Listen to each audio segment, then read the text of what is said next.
Saudari-saudara yang terkasih dalam Kristus, berjumpa kembali dalam katekesi digital singkat.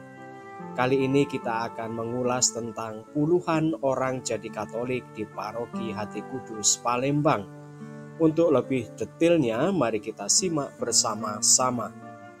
Saudari-saudara terkasih, menjelang Natal, Paroki Hati Kudus menerimakan sakramen baptis untuk dewasa, bayi, dan anak-anak.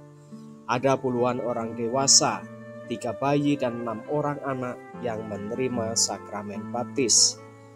Baptisan dewasa dilangsungkan pada Sabtu 16 Desember 2023, sedangkan baptisan bayi dan anak diadakan seminggu setelahnya, hari Sabtu 23 Desember 2023. Kepada baptisan dewasa, Romo Antonius Djoko SCY berpesan agar mereka senantiasa menjaga rahmat baptisan. Baptisan tidak menjadikan semua beres secara otomatis. Sadari seperti orang menabur benih, disiram, dirawat, sehingga menghasilkan berlipat-lipat. Tidak bisa mengatakan, "Saya percaya," tapi tidak berdoa, tidak ke gereja, tidak mengasihi orang lain. Begitu nasihat Romo Djoko. Maka jagalah relasimu dengan Yesus. Rajin-rajinlah berdialog dengan Yesus melalui doa, bisa secara pribadi, lingkungan, dan liturgi resmi maupun devosi. Itu menyucikan hidup kita. Yang paling jelas, hidupmu disucikan, dimurnikan, sehingga bisa menjumpai Allah. Karena mereka hanya bisa dijumpai kalau hidup kita suci murni. Demikian lanjut Romo Djoko. Setelah menerima baptisan, beberapa pasangan membaharui janji perkawinan. Di antara mereka juga ada yang diterima resmi sebagai warga gereja Katolik karena sudah dibaptis di gereja non-Katolik sebelumnya.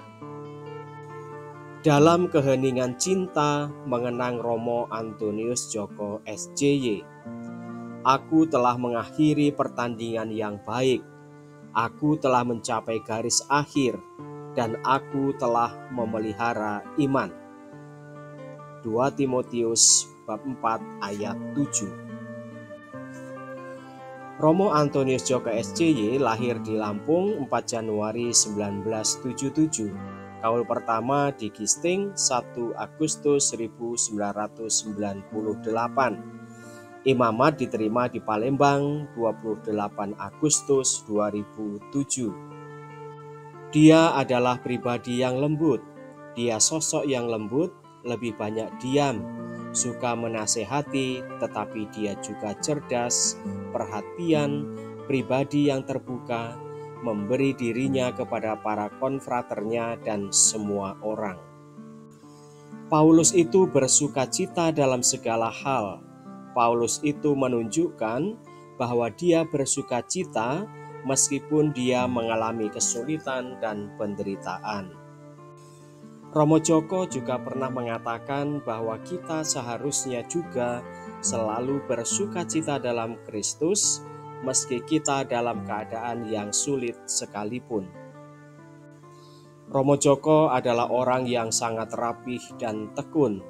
Seluruh bangunan gereja dan pastoran tidak terlepas dari pengamatannya.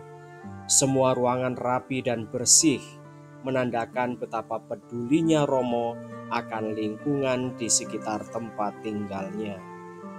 Cintanya diwujudkan dalam mencintai bangunan-bangunan di sekitar gereja. Cintanya diungkapkan pada bangunan-bangunan itu, tetapi itulah simbolik cintanya yang luar biasa kepada umatnya. Itulah yang ia hidupi dalam kegembalaannya. Kegembalaan sebagai Bapa yang mengayomi, menenangkan, menuntun, membimbing domba-domba, sehingga siapa saja menjadi dekat dengan dirinya. Ia tidak mewartakan mengenai dirinya, tetapi yang diwartakannya adalah refleksinya terkait dengan apa yang dipesankan Tuhan dan itu dibagikannya kepada kita. Kata-katanya yang menyentuh adalah, ketika kamu itu sering disakiti oleh seseorang, tetapi kamu masih berani mencintainya, bahkan berusaha tetap baik dengannya, ketahuilah kamu adalah seorang pejuang yang berhati malaikat. Salut, tetaplah menjadi pribadi yang baik dan milikilah hati yang selalu baik. Selamat jalan Romo Djoko, Romo yang baik hatinya.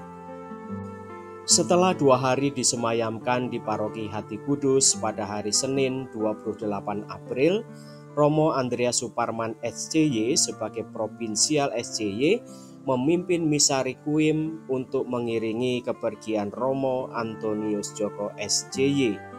Imam kelahiran Lampung 4 Januari 1977 ini meninggal dunia pada hari Sabtu 26 April pukul 00:22 waktu Indonesia Barat. Romo Djoko sempat berkarya di Paroki Allah Maha Murah Pasang Surut, Paroki Santo Isidorus Singkut, Paroki Santo Mikael Tanjung Sakti, Paroki Santo Yohanes Penginjil Bengkulu, dan Paroki Santo Pius X Gisting. Paroki Hati Kudus Palembang menjadi rumah terakhirnya. Romo Djoko dikenal senang membagikan renungan lewat media sosial sebagai sarana pewartaan dan pemberian dirinya. Selain itu, beliau juga selalu memberikan pelayanan pada lansia, orang sakit, dan aktif dalam berbagai kegiatan sosial. Pendidikan adalah hal yang utama yang selalu diusahakannya bagi anak-anak muda di paroki tempat ia berkarya. Semua media sosialnya berisi renungan. Itulah cara dia merefleksikan imannya. Sebelum meninggal, yang dipostingnya adalah tentang kepergian Bapak Paus. Kalimat itu menjadi kalimatnya, "Kalau aku pergi, jangan lihat aku sebagai siapa-siapa." Dari sini kita lihat bahwa apa yang dia renungkan menjadi identitas dirinya. Demikian kata Romo Eko SCY sebagai sahabatnya. Romo Djoko dikenal sebagai imam yang lembut, suka olahraga, dan lebih banyak diam, serta suka menasehati. Beliau aktif melayani kaum lansia, orang sakit, dan berperan aktif dalam kegiatan sosial. Selain itu, beliau rajin membagikan renungan di media sosial sebagai sarana pewartaan. Salah satu rekan sejawatnya menggambarkan Romo Djoko sebagai sosok yang hidup dalam pelayanan dengan hati yang baik dan selalu menebarkan sukacita meskipun dalam kesulitan.